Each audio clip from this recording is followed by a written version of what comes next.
Hello students, मैं doctor Madhuri Nanda, government Bilasa girls PG college Bilaspur में chemistry department में असिस्टेंट प्रोफेसर हूँ।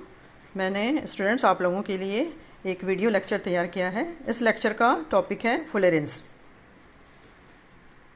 ये बीएससी फर्स्ट ईयर के इनऑर्गेनिक केमिस्ट्री के पी ब्लॉक एलिमेंट के चैप्टर में ये टॉपिक है। स्टूडेंट, जिस तरह आप लोग जानते हैं कि जो ग्रेफाइट है और डायमंड है ये कार्बन का एलेट्रॉप्स है, उसी तरह फुलेरिन भी कार्बन का ही एलेट्रॉप्स होता है ये। और 1985 तक इसके बारे में कोई भी जानकारी नहीं थी।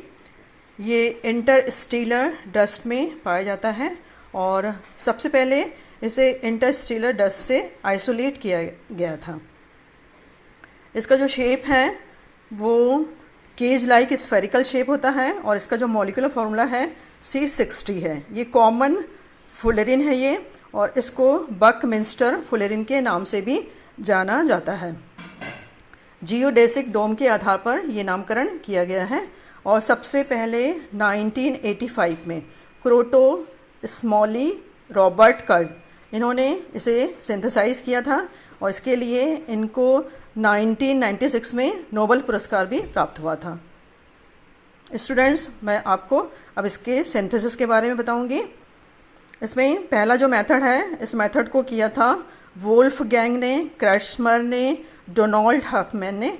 इन्होंने अपने साथियों के साथ 1990 में ये फुलेरिन को सिंथेसाइज किया था और इन्होंने अपने इस मेथड में ये बताया कि हीलियम की उपस्थिति में, मतलब इनर्ट मीडिया की उपस्थिति में, इन्होंने ग्रेफाइट की रॉड को हीट किया हाई इलेक्ट्रिक करंट पास करके।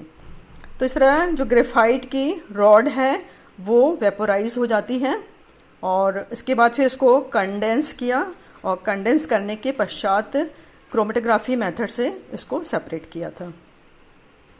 अब दूसरा मेथड है क्रोटो, कर्ल और स्मेली मेथड। इन्होंने इनर्ट मीडिया मतलब हीलियम की उपस्थिति में ही ग्रेफाइट की रॉड को इन्होंने वेपोराइज किया था और इस मेथड में इन्होंने हाई एनर्जी लेज़र रे का उपयोग किया था। इसके बाद जो थर्ड मेथड है वो है Haworth and CNR Rao method. इस मेथड में इनर्ट मीडिया में ही बेंजीन को जलाया जाता है और इसको बर्न करने के बाद जो काजल प्राप्त होता है, जो डस्ट जैसा होता है वो प्राप्त होता है, उसको टॉलिन के साथ डाइजेस्ट किया गया और उसके बाद निर्वात में इसको ड्राई करके फुलेरिन को प्राप्त किया गया। तो ये हो गया सिंथेसिस। अब मैं इसके बारे में अब स्ट्रक्चर के बारे में आपको बताऊंगी। फुलेरिन का जो स्ट्रक्चर होता है वो हाईली सिस्टमेटिक स्ट्रक्चर होता है। इस तरह पूरा सिस्टमेटिक स्ट्रक्चर है। इसमें जो कार्बन एटम होते हैं वो sp2 हाइब्रिडाइज्ड स्टेट में होते हैं। इसमें 20 हेक्सागोन होता है और 12 पेंटागोन होता है और हेक्सागोन और पेंटागोन आपस में मिलकर इस तरह fused ring aromatic system produce करते हैं। हेक्सागोन के जो 20 हेक्सागोन होते हैं इनके फेसेस आपस में मिलकर सॉसर बॉल शेप्ड मॉलिक्यूल बनाते हैं और इसीलिए इनको बक्की बॉल के नाम से भी जाना जाता है। इसमें जो हेक्सागोन है उनमें कार्बन कार्बन के बीच का जो डिस्टेंस होता है वो 1.40 एंगस्ट्रॉम होता है और पेंटागोन में कार्बन कार्बन के बीच का डिस्टेंस 1.43 एंगस्ट्रॉम होता है। तो इस तरह टोटल इसमें 90 बॉन्ड होते हैं, जिनमें 60 बॉन्ड बड़े होते हैं और 30 बॉन्ड छोटे होते हैं। फुलेरिन का जो स्फेरिकल शेप है, केज लाइक स्फेरिकल शेप, उसका डायमीटर होता है 70 pm पिकोमीटर के बराबर। ये हाइड्रोजन के डायमीटर से 6 से लेके 10 गुना अधिक होता है। फुलेरिन हाईली स्टेबल होते हैं और हायर टेम्परेचर पर भी 1375 केल्विन टेम्परेचर पर भी ये डिकम्पोज नहीं होते हैं। फुलेरिन का जो स्ट्रक्चर होता है ये एक डिस्क्रीट मॉलिक्यूल की तरह स्ट्रक्चर है और जैसा कि आप सभी जानते हैं कि ग्रेफाइट और जो डायमंड होता है वो क्रिस्टलाइन लैटिस स्ट्रक्चर होता है, इसका नेटवर्क सॉलिड होता है, इसलिए ये लिक्विड सॉल्वेंट में नहीं घुलता। परंतु फुलेरिन ये एक डिस्क्रीट मॉलिक्यूल है, इसलिए लिक्विड सॉल्वेंट में आसानी से घुल जाता है। जैसे बेंजीन है उसमें ये घुल जाता है।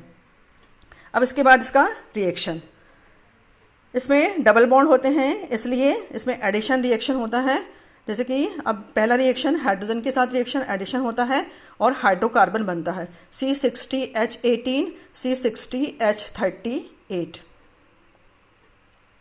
हेलोजन के साथ भी एडिशन रिएक्शन होता है, जैसे फ्लोरीन के साथ, क्लोरीन के साथ और ब्रोमीन के साथ। फ्लोरीन के साथ F60 बनता है और क्लोरीन के साथ C60Cl24, ब्रोमीन के साथ C60Br2 प्लस C60Br4 बनता है। इस तरह इसमें हेलोजन का साइज़ जैसे जैसे बढ़ता जाता है उनमें एडिशन कम होता जाता है। अब उसके बाद नेक्स्ट रिएक्शन है KCN के साथ रिएक्शन। जब इसको KCN के साथ फुलेरिन को हीट किया जाता है तो इसके दो मॉलिक्यूल आपस में जुड़कर C120 बनाते हैं, इस तरह डाइमराइज हो जाते हैं। तो इस तरह दो मॉलिक्यूल 4 कार्बन के द्वारा एक दूसरे से जुड़े हुए होते हैं। पूरा जो फुलेरिन मॉलिक्यूल्स हैं केज लाइक स्ट्रक्चर होने के कारण इसमें जो अल्कली मेटल्स हैं इसके केज लाइक स्ट्रक्चर को ऑक्यूपाई कर लेते हैं। ट्रांजिशन मेटल भी इसको ऑक्यूपाई कर लेते हैं, जैसे आयरन है। अल्कली मेटल में जैसे पोटेशियम है, तो पोटेशियम जैसे इसको ऑक्यूपाई कर लेता है तो K3C60 प्रोड्यूस करता है। इसको पोटेशियम फुलेरिन के नाम से जाना जाता है। अब इसके बाद एप्लीकेशन, फ्लोरीन का यूज़ स्नेहक के रूप में किया जाता है, लुब्रिकेंट्स यानी, और इसका शेप स्फेरिकल होता है, इसलिए ये सरफेस के बीच में आसानी से रोल कर सकता है। इसके अलावा जैसे पोटेशियम फ्लोरीन है ये सुपर कंडक्टर की तरह कार्य करता है। मेडिकल फील्ड में भी इसका उपयोग किया जाता है।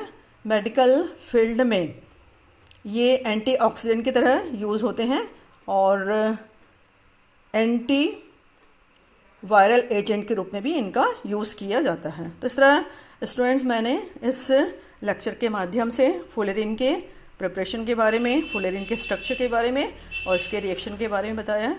आप सभी ने इसे सुना ध्यान से, इसके लिए बहुत बहुत धन्यवाद।